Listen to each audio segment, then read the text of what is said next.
લક્ષ્ય ન્યૂઝ, એક નજર, એક લક્ષ્ય. થાનગઢના જોગાશ્રમમાં ગુરુ પૂર્ણિમાની ભવ્ય ઉજવણી. નગરચર્યા, સંતવાણી અને સેવાકીય કાર્યોનો ત્રિવેણી સંગમ. થાનગઢમાં પૂજ્ય જોગબાપુના આશ્રમે ગુરુ પૂર્ણિમા પર્વે ભક્તિમય માહોલ. થાનગઢ વાસુકી દાદા મંદિરના મહંતની ઉપસ્થિતિમાં શોભાયાત્રા પ્રસ્થાન. જોગાશ્રમ થાનગઢ ખાતે ગુરુ પૂર્ણિમા મહોત્સવ, ભજન, ભોજન અને ભક્તિના રંગે રંગાયું પાવનધામ.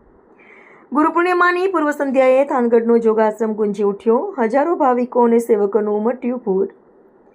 જોગાશ્રમ ખાતે પરમ પૂજ્ય જોગબાપુની નગરચર્યા અને સંતવાણી સાથે ધામધૂમથી ઉજવણી. ગુરુ પૂર્ણિમા પર્વ. દેવમ ત્રિવેદી. નમસ્કાર મિત્રો, જય શિયારામ, જય માતાજી, જય ગુરુ મહારાજ. લખન ઠાકોરને આજે જણાવતા અને અહીંયા આવીને એટલો રાજીપો થયો છે કે ગુરુ મહારાજના ચરણમાં આજે ભજન ભાવ કરવાનો તેમજ ડાયરાનો આનંદ કરવાનો અમને લાભ મળ્યો છે.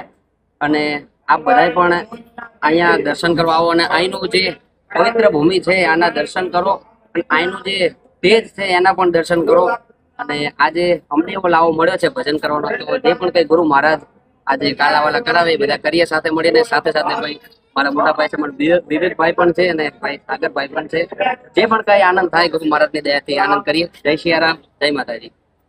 નમસ્કાર, જય માતાજી, જય ગુરુ મહારાજ. હું આપનો દોસ્ત સાહિત્યકાર સાગર પ્રજાપતિ અને ખૂબ સરસ મજાનું જોગધ્યાનપુર આશ્રમ ટ્રસ્ટને આંગણે જોગબાપુના સાનિધ્યમાં ગુરુ પૂર્ણિમાના પાવન અવસરે એક ભવ્યથી ભવ્ય સંતવાણી અને ડાયરાનું આયોજન કર્યું છે. ખૂબ સરસ મજાનું આયોજન છે. દર વર્ષે અહીંયા સારા સારા કાર્ય થાય છે અને આજના કાર્યક્રમમાં લખનભાઈ ઠાકોર અને વિનોદભાઈ સાંચલા સાથે સાથે અમે બધા આજે સંતવાણી ડાયરામાં મોજ કરવા માટે થઈને આવ્યા છીએ.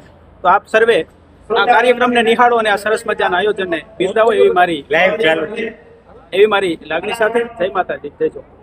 શ્રી જોગધ્યાનપુર આશ્રમ ટ્રસ્ટ થાનગઢ આજે પૂજ્ય ગુરુદેવની 49મી ગુરુ પૂર્ણિમા ઉત્સવ થાનગઢમાં ભવ્યતાથી ભવ્ય ઉજવાઈ રહ્યો છે.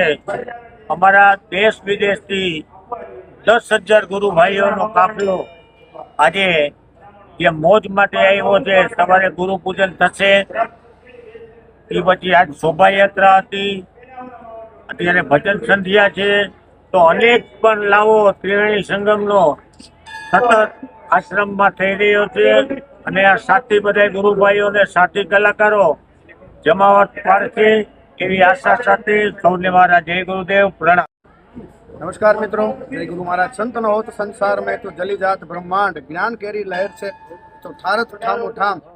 संतना आशीर्वाद लेवा माटे, संतनी दया दृष्टि लेवा माटे आज थानगढ़नी पवित्र धरती पर जोग आश्रमने आंगणे અને એવા જોગી બાપુના ખોળામાં આજે ભજન ભાવ અને સદગુરુને યાદ કરવાનો મોકો મળ્યો છે.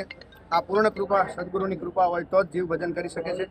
તો અહીંયા ઘણી બધી ધાર્મિક જનતા, ધર્મપ્રેમી જનતા, કોક તન સ્વરૂપે, કોક મન સ્વરૂપે, કોક હવા સ્વરૂપે, કોક ઝાડ સ્વરૂપે અને કોક પુષ્પ સ્વરૂપે તન મન ધનથી અહીંયા સેવા કરી રહ્યા છે. તો અમને પણ અહીંયા આવીને ખૂબ આનંદ થાય છે અને ખૂબ ગર્વની એટલે લાગણી અનુભવીએ છીએ કે ક્યાંક ને ક્યાંક બે ઘડી જો પરમાત્માનું નામ લેવાય જાય, ગુરુ મહારાજનું નામ લેવાય જાય તો એના આશીર્વાદ પેઢી દર પેઢી ખૂબ કામ આવે છે. કારણ કે સંતના બે હાથમાં, એક હાથમાં ધૂળ અને એક હાથમાં ગુલાલ હોય છે. કારણ કે એની કૃપા દ્રષ્ટિ થાય તો ગુલાલ વરસાવે છે. અને આપ સૌ ઇતિહાસ જાણો છો જોગાશ્રમ અને જોગી બાપુના. એ પ્રમાણે સંતની પવિત્ર ભૂમિ એવી થાનગઢના આંગણે આવીને ખૂબ ધાર્મિકતા અનુભવું છું અને ખૂબ લાગણી અનુભવું.